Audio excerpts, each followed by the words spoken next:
सच्चिदानन्दरूपाय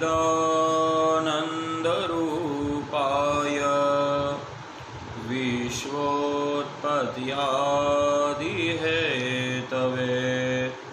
तापत्रयविनाशाय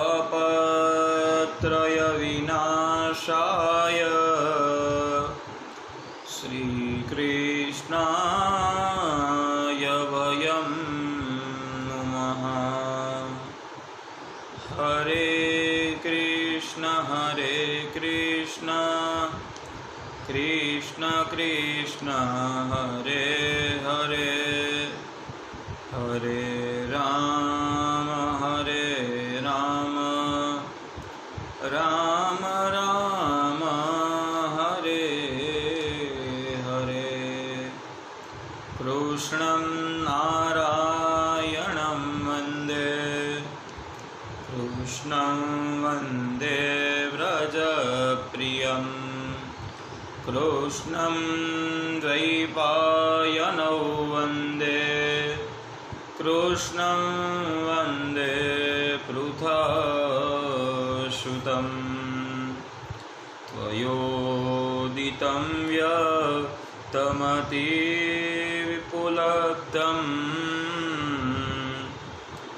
भर्तुषमे स्याद्यदि वीरभार। गन्तुर्यदि स्वादधिगम्यमध्वा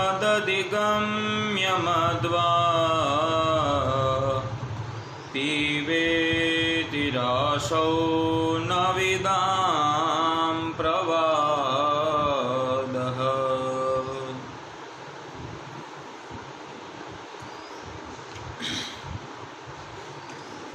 सभी को हमारा जय श्री कृष्ण, जय सोमनाथ जी, जय सिया राम। आप सभी अपने अपने घरों में खुश होंगे, स्वस्थ होंगे, ऐसी हम आशा करते हैं, कामना करते हैं।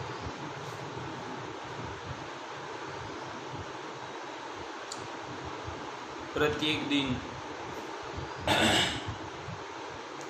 जो कुछ ना कुछ भगवत चर्चा करते हैं। कल हमने भगवान ऋषभदेव जी के पुत्र महाराज जड़ भरत की कथा सुनी थी। महाराज भरत चक्रवर्ती सम्राट थे, उन्होंने राज्य त्याग कर दिया और खुद गंडकी नदी के किनारे पुलह आश्रम में रहने लगे थे। महाराज भरत जी एक हिरण के ऊपर दया करके उनको अपने साथ लेके आए थे, परंतु वो दया धीरे धीरे आसक्ति का रूप लेने लगी और उनका दूसरा जन्म वो हिरण के तौर पे कालांजर नाम के पर्वत पर हुआ।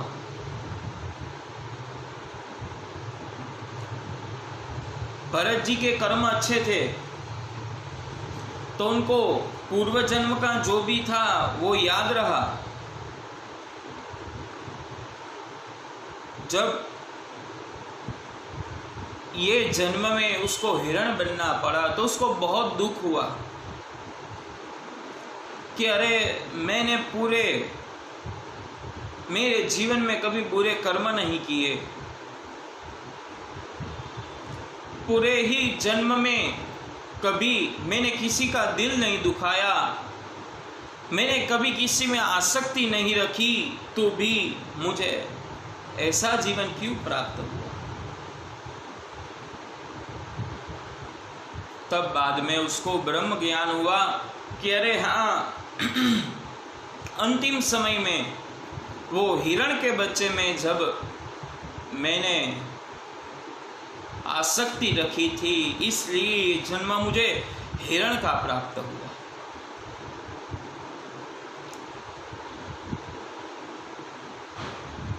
काफी दफा ऐसा होता है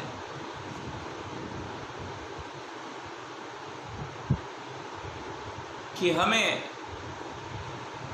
जब बच्चे का जन्म होता है, जब गर्भ में बालक होता है, तब तक वो भगवान से अनुरोध करता है कि मैंने जो पूर्व जन्म में किया, क्योंकि तब उनको वो स्मरण शक्ति थी, वो स्मरण कर सकता था माता के गर्भ में।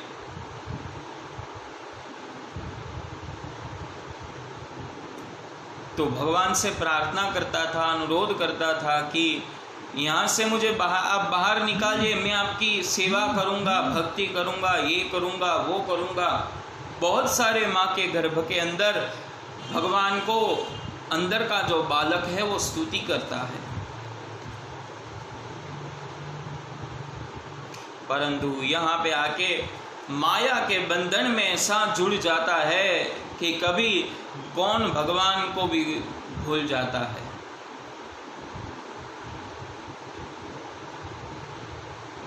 फिर अपने पूर्व जन्म के जो कर्म थे उसको याद करके वो दुखी होता है, और फिर ये जन्म में जीव ऐसी प्रार्थना करता है कि अब भगवान मैं तेरी ही शरण में रहूं, तेरी यजन करूं, तेरी ही भक्ति करूं, ऐसा हमें वरदान प्रदान होना। जब वो वरदान प्राप्त होता है तभी भगवान उनको यहाँ तक आने देते हैं। फिर इस तरह भगवान भरत जी को भी ये याद था कि पूर्व जन्म में मैंने जो आसक्ति रखी थी उसके द्वारा मुझे ये जन्म में हिरण बनना पड़ा। तो कालांजर पर्वत की जो सरिता बह रही थी, सरिता में पूर्व की ओर मुख करके भगवान भरत महाराज ने अपना जो देह था वो त्याग कर दिया। देह को त्याग करने के बाद भरत जी का अब इसके बाद का जन्म अंगिरा गोत्र के ब्राह्मण के वहां पे हुआ था। ब्राह्मण कुल में हुआ, वहां पे भी उसको मन में याद था, ज्ञान था पूर्व जन्म का कि पूर्व जन्म मेरा हिरण का था और उससे पहले मैं चक्रवर्ती सम्राट था।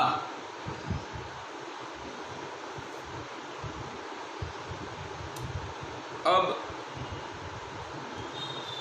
उनके जो पूर्व जन्म के संचित कर्म थे, हम बोलते हैं ना हमारा कर्म कभी विफल नहीं जाता, फिर वो अच्छा कर्म हो या बुरा कर्म हो, जो भी कर्म हम करते हैं उसका फल हमें अवश्य प्राप्त होता है। तो भरत जी ने अच्छा कर्म किया था तो उसका अच्छा फल तो मिलना ही था।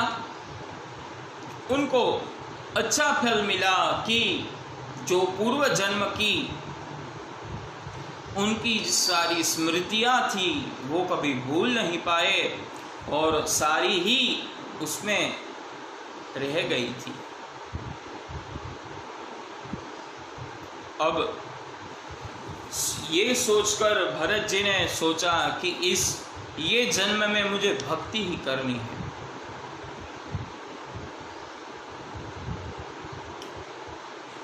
हम सोचते हैं जब बालक का जन्म होता है तब उनको स्तनपान कराया जाता है।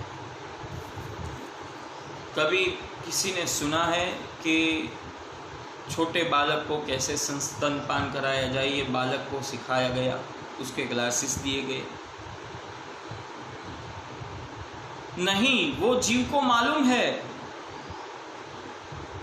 कि कैसे हमें स्तनपान करना है, क्योंकि इससे पूर्व के जन्मों में भी बहुत बार उन्होंने ये कर्म किया है, इसलिए उसको ये ख्यात है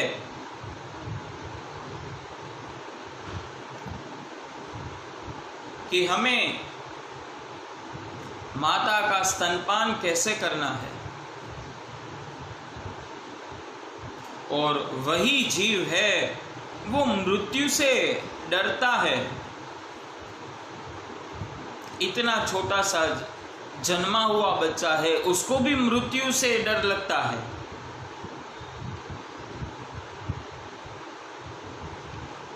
एक बार कोई भी बच्चे को हाथ में खिड़की के बाहर खड़े रहोगे तो वो उसके अंग है वो अपने आप सिकुड़ लेगा और खुद में ही सिकुड़ जाएगा।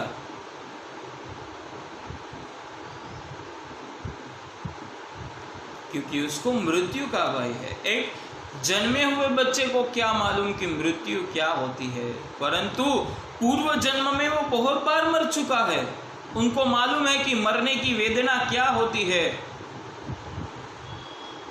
इसलिए वो मृत्यु के समय बहुत घबराता है।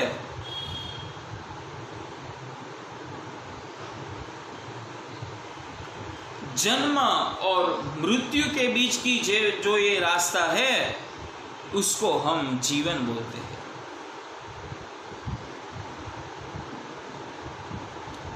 महाराज भरत ने भी सोचा कि अगर पहले के 2 जन्म है वो मेरे व्यर्थ गए हैं, इसलिए ये जन्म है वो मुझे कुछ भगवत भक्ति करनी है, भगवत चिंतन करना है। जब यज्ञोपवीत संस्कार भरत महाराज का हुआ तब पिता ने उनको गायत्री मंत्र बोलने को कहा, परंतु भरत जी ने सोचा अगर हम बोलेंगे तो संग होगा और संग दोष से हमारी बुद्धि भ्रष्ट हो जाएगी, इसलिए हम मौन व्रत ही रखेंगे। तो भरत महाराज ने मौन धारण किया और गायत्री मंत्र भी नहीं बोला।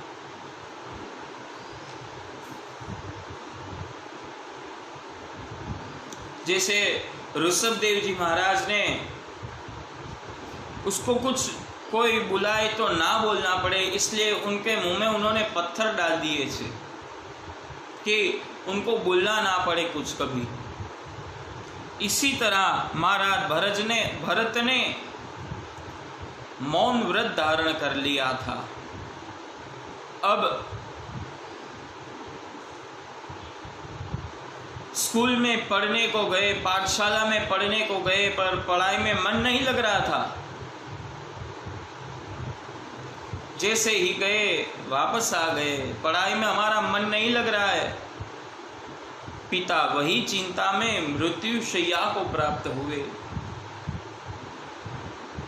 उनके साथ माता भी मृत्यु शैया को प्राप्त हुई।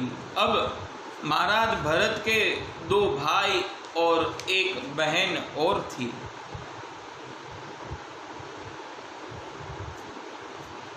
एक बार भाई ने उसको खेत में भेजा, अरे भरत आज तू खेत में जा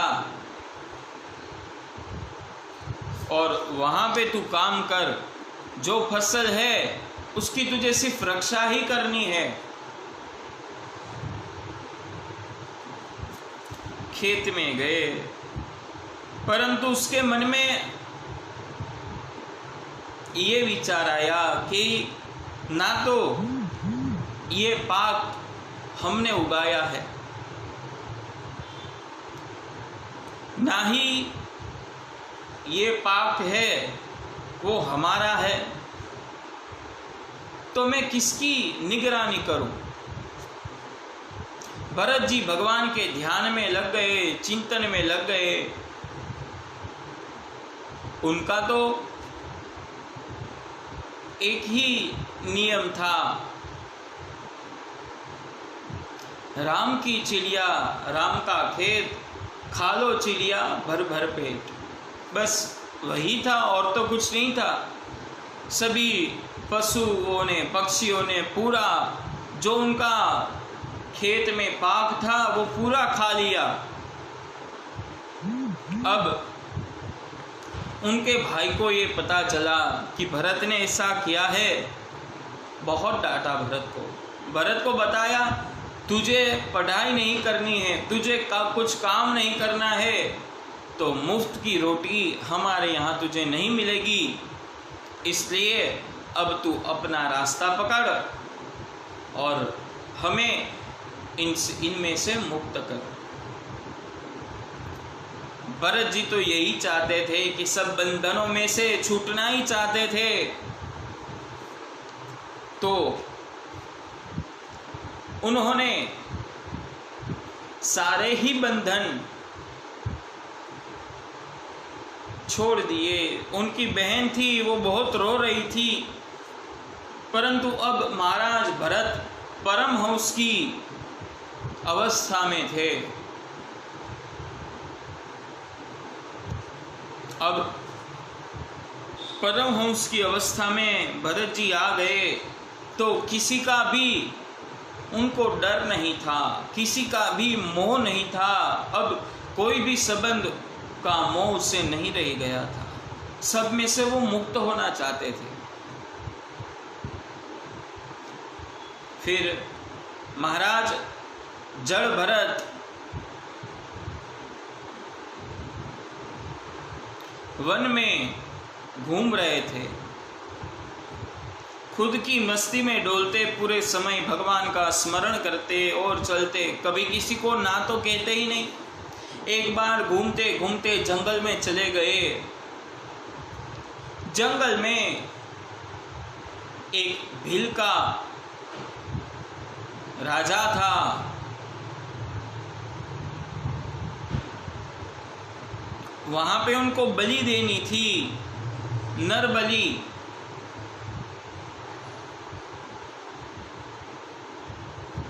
तो नर बलि देने के लिए जो वो इंसान लेके आए थे वो तो भाग गया, परंतु राजा के आदेश से उनके जो सैनिक थे वो ढूंढने निकले थे और ढूंढते ढूंढते भरत जी उनको मिल गए। भरत जी को लेके वो राजा के पास आए। राजा खुश हो गया, अरे ये तो उससे भी तगड़ा है, इसकी बलि देंगे तो माता रानी बहुत खुश हो जाएगी। उनको भरत जी को स्नान ध्यान करवाया, गले में माला पहनाई, भोजन करवाया, टीका किया और माता जी के सामने उनको लाए। वहाँ पे उनको सिर झुकाने को कहा तो भरत जी को लगा कि अरे मेरी माता को मैं प्रकट कर लूं तो पहले प्रणाम कर लूं। वो प्रणाम करने के लिए गए और राजा ने जब आदेश दिया कि उसका सिर खड्ग से विच्छेद कर दो, जिस तरह बस वो खड्ग से प्रहार करने के लिए गए और उसी समय जो माता की मूर्ति थी उसमें से साक्षात जगदम्बा प्रकट हुई। अरे भरत उसका बच्चा था, कैसे उनके बच्चे को एक मां मरने देती। साक्षात जगदम्बा वहां पे प्रकट हुई और भरत को बचाया और जो खड्ग लेके मारने को चला था राजा का सैनिक, उसको मृत्यु घाट दिया। महाराज भरत ने माता को नमस्कार किया, सभी ने मां को नमस्कार किया और सबने महाराज भरत का शुक्रिया अदा किया, क्योंकि उनकी वजह से ही माता की स्वयं मूर्ति उनको दिख पाई थी। और जड़ भरत जी वापस वहां से आगे चल दिए। और इसी के साथ आज का जो ये भगवत चिंतन है उसको यहाँ पे समाप्त करेंगे और इसी तरह कल प्रातः 11 बजे भगवत चर्चा के लिए एकत्र होंगे। तब तक के लिए आप सभी को जय श्री कृष्ण, जय सोमनाथ जी, जय सिया राम। सब अपने अपने घरों में रहिए, खुश रहिए, स्टे होम, स्टे सेफ। और हाँ, कल जो ये अपनी भरत महाराज की जो चरित्र चल रहा है उसमें आगे राहुगण का उपदेश आएगा, तो वो एक सुनने लायक है, अच्छा है। तो मेरा सभी से अनुरोध है कि कल वापस जब कल हम मिलेंगे तब आप ज़्यादा से ज़्यादा लोग देखें, ऐसी हमारी आशा है, ऐसी हमारी कामना है। तब तक के लिए आप सभी को जय सोमनाथ, जय श्री कृष्ण।